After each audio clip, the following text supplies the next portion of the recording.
Hello and welcome to Coronavirus Catch Up. I'm Jordan Kenny. We're live tonight on the BBC News NI website and Facebook page and on the BBC iPlayer for the next 20 minutes or so. Thanks for tuning in, however you're joining us.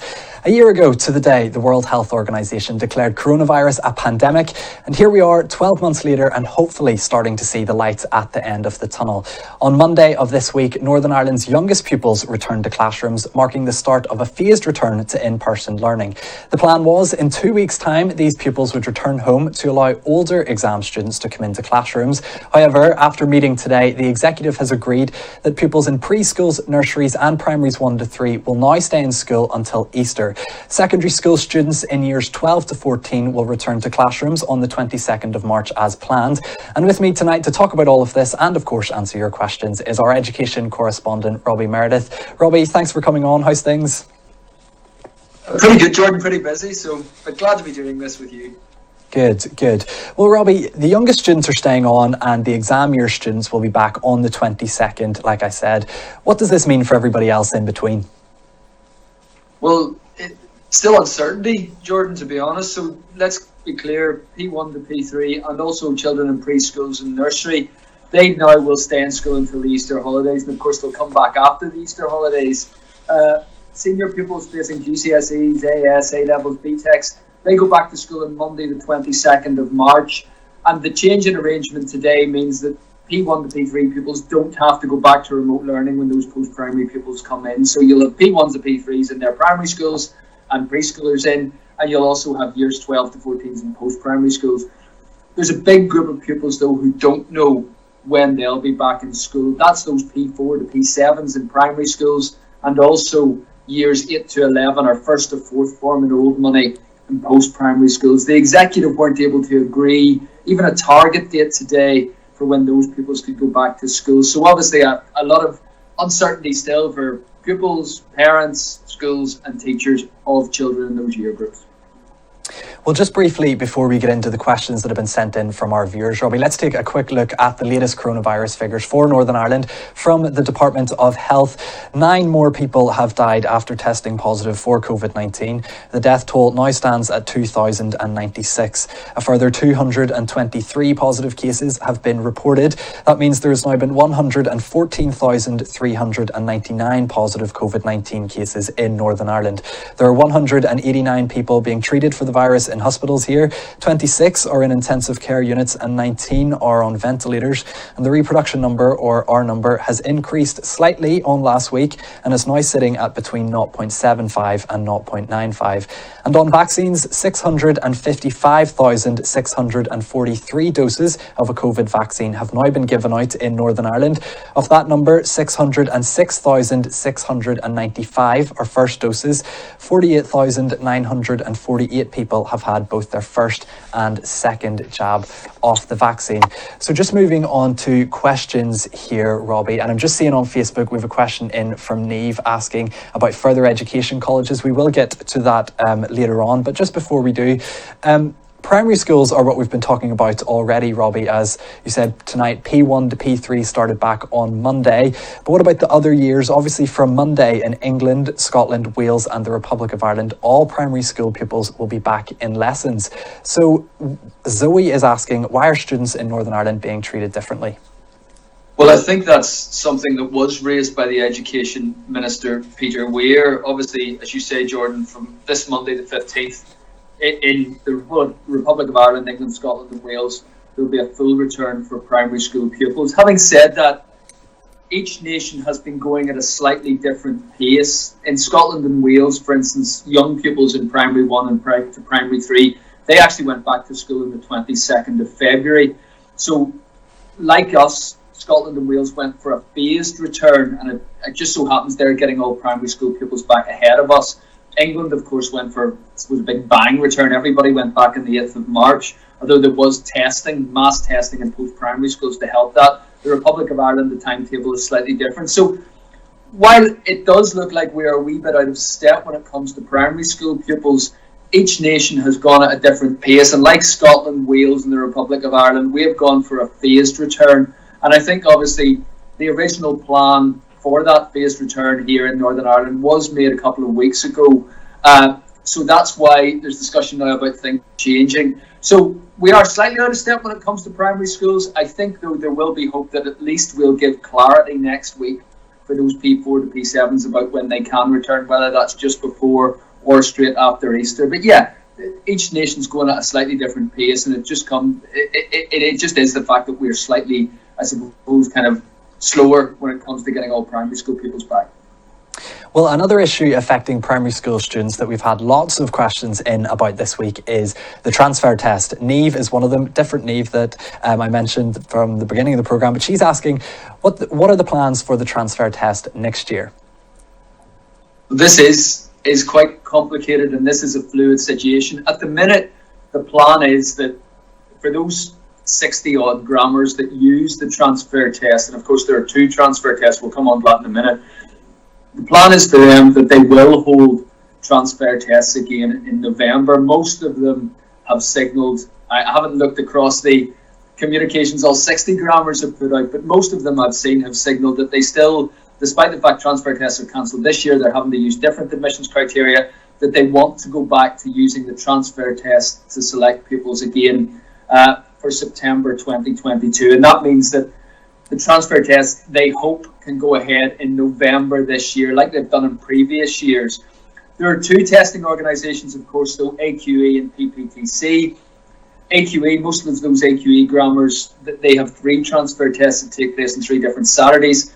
They are hoping that they will go ahead in November. That is the plan for most of those grammars. PPTC, who run a test known as the GL assessment test, it's slightly different. They run 2 tests normally, which take place on one Saturday, although there's plans for a reserve test there as well. They hold. Now, they're consulting at the minute, not so much about whether the test should go ahead, but about the format their test should take. The tests they have at the minute test maths and English skills. They're thinking about or considering going to a system which is known as verbal reasoning or non-verbal reasoning. And for people like me, that'll be familiar. It used to be the way the old 11 plus was run back in the kind of 70s, 80s and 90s. I'm much older than you, Jordan. But so they're asking schools, what do they think about moving to that kind of verbal and non-verbal reasoning system? It's slightly more, if I can compare it, it's a slightly more, and I don't mean this to sound trite, it's a bit more like solving puzzles, those tests, rather than a test based, say, on the English and maths curriculum that's taught in primary schools. So they're consulting in that. All the schools that run that test, the PPTC test, it's again about 30 grammars, they have to report back this month. So we hope to have some clarity. At the minute, though, generally there is hope. And we know the transfer test divides opinion, and some people will feel it should be done away with for good. But among those schools that use it, there is hope that they can run transfer tests again in November as planned. But I think there are probably still quite a few discussions and maybe a few twists and turns to take place before that will be confirmed. Well, we'll keep an eye out to hear the results of that consultation. But sticking with exams here, Robbie, but moving on to post-primary schools, we know that A-level and GCSE students will be awarded grades by their school this year. The Exams Board SIA have said they will review how these grades are awarded. How are they planning to do that? Well, the guidance in this was really only put out to schools 6 days ago, last Friday. And so there has been a bit of, I suppose, kind of concern about the amount of work that schools will have to do. Basically, what's going to happen is teachers will decide their pupils' grades, but they have to base that obviously on evidence. So they can take into account coursework, classwork, any kind of mock exams that have been done up to now, any other tests that have been set. There has been concern from some schools about the amount of work that is going to take for teachers, especially if pupils return and that they have to teach as well. So I think SIA are going to provide further clarification in that. They've already said, actually, in an infographic that I just have in front of me, that no more than 3 pieces of evidence are required if necessary when they're, schools are putting forward evidence for why they gave a pupil, say, a B in French, or why they gave a pupil an A in English or a C in biology. So they're saying, look, you don't need to go overboard with evidence in this, so hopefully that'll help schools.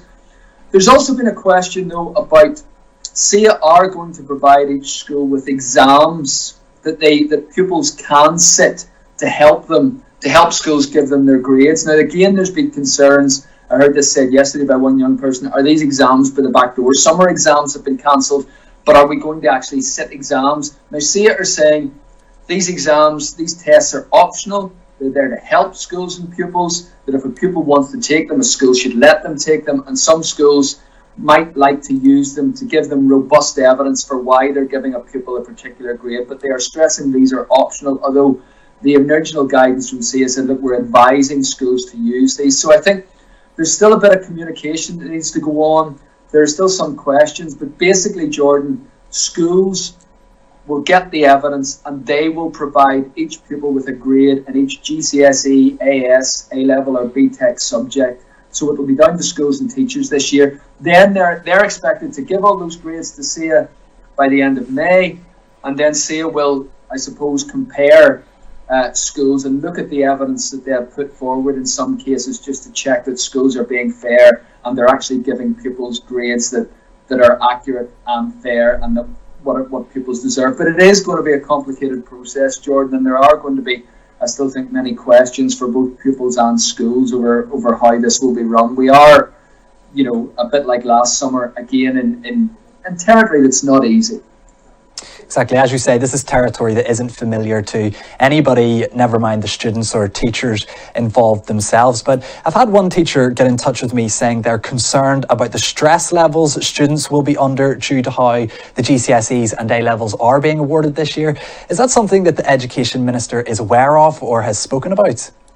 I think he's aware of it. It came up at the Education Committee yesterday at Stormont. MLAs, including MLAs from the DUP, Peter Weir's party, heard from young people about some of the stress around how to get their grades this year. For some schools, I suppose there might be plenty of evidence to give a pupil's grade, but other schools, we heard, were planning to get pupils to sit a number of those tests that are being provided by SIA straight after Easter, and that, young people felt that was putting a lot of pressure on them. There are also teachers who feel that, they are going to have to get through an absolute power of work to get evidence for every grade, for every young person. They're going to have to go back through records, you look at work that had been done online. There's going to be a huge administrative task there to provide robust evidence for grades. So I think there are still questions for both students and teachers. There are worries about the stress students could be put under, pupils could be put under to say, do more exams and do more work to give schools evidence for their grades.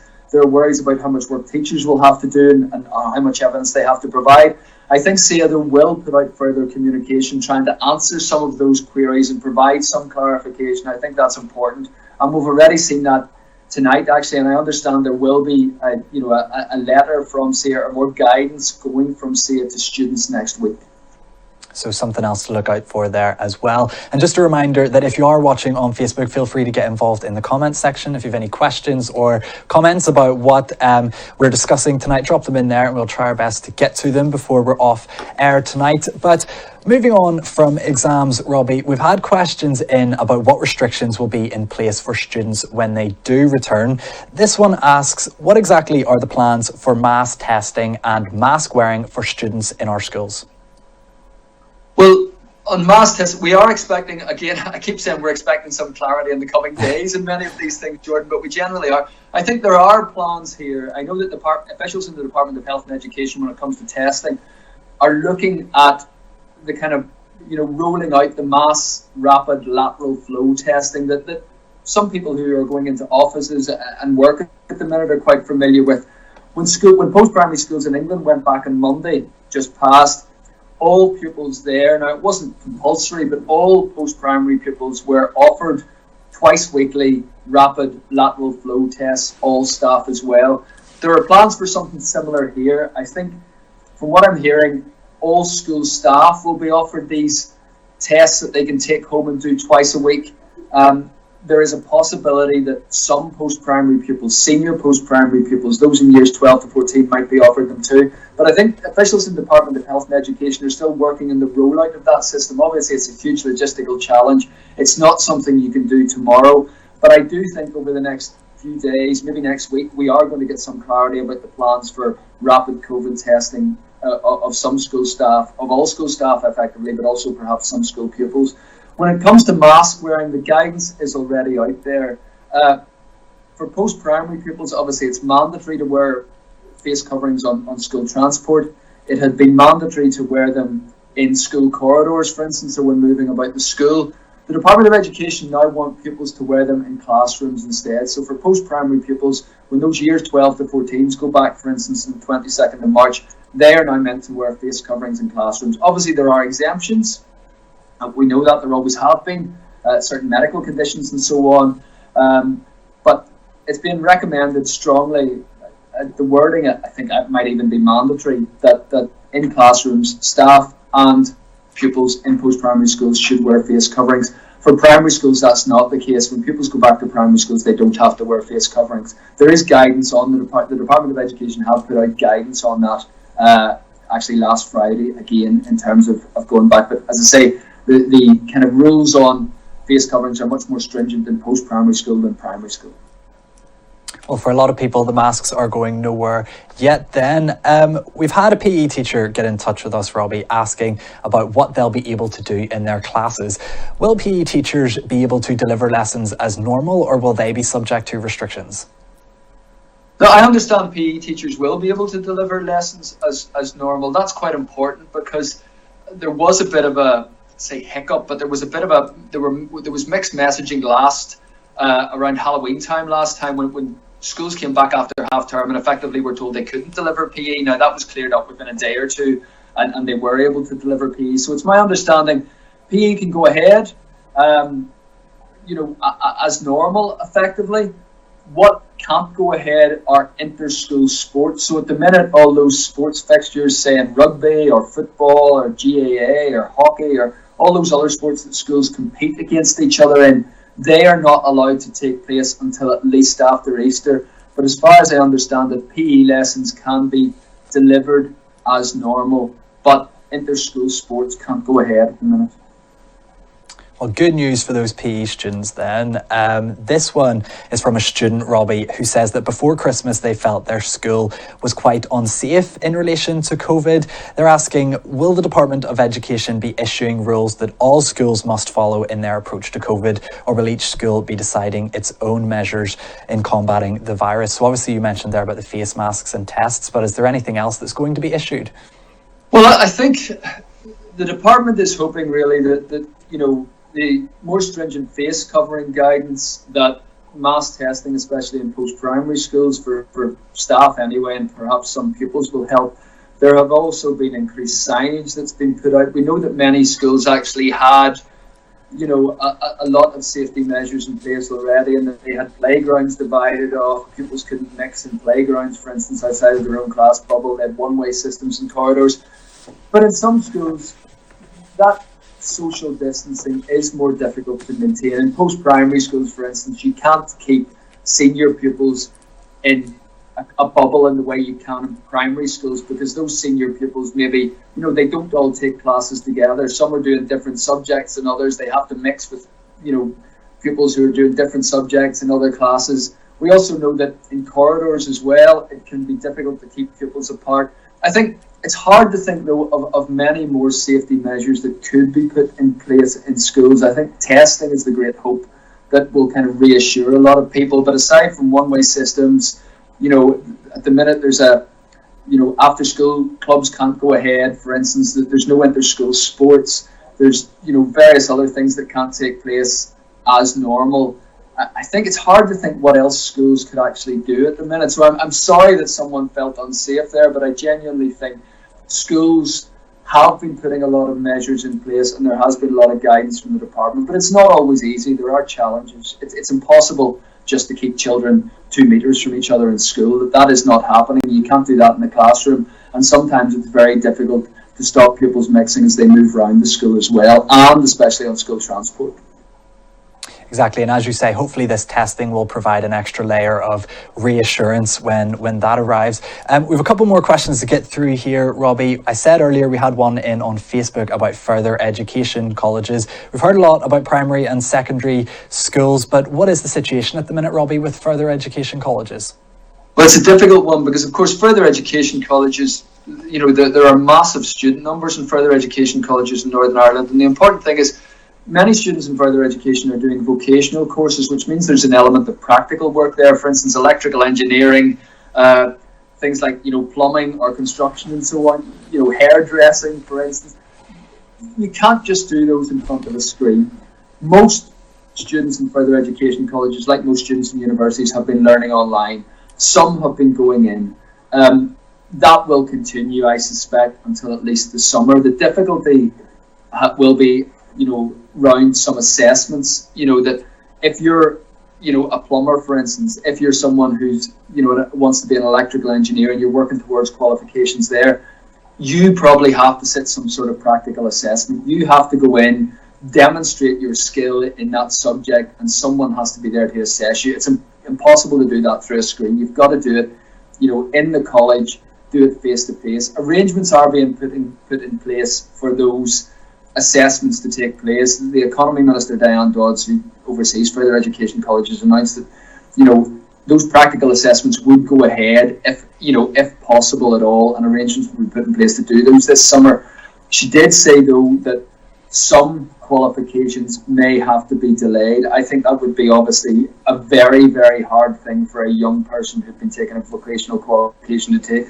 Hopefully that will not happen in many cases, but further education students, like students at university, like many school pupils for the last couple of months, most of them have been learning online, and what they'll want to know really, I suppose, is when they can go back. I don't think most of them will be back until September, until the new term, but after that they'll want to know how they can get their qualifications so they can progress on to work or to further study, and arrangements are being put in place there. But again, it'll probably depend on the course that students take, and it'll depend, again, their further education college will have to get in touch with, I suppose, as soon as possible to set out the way forward for those.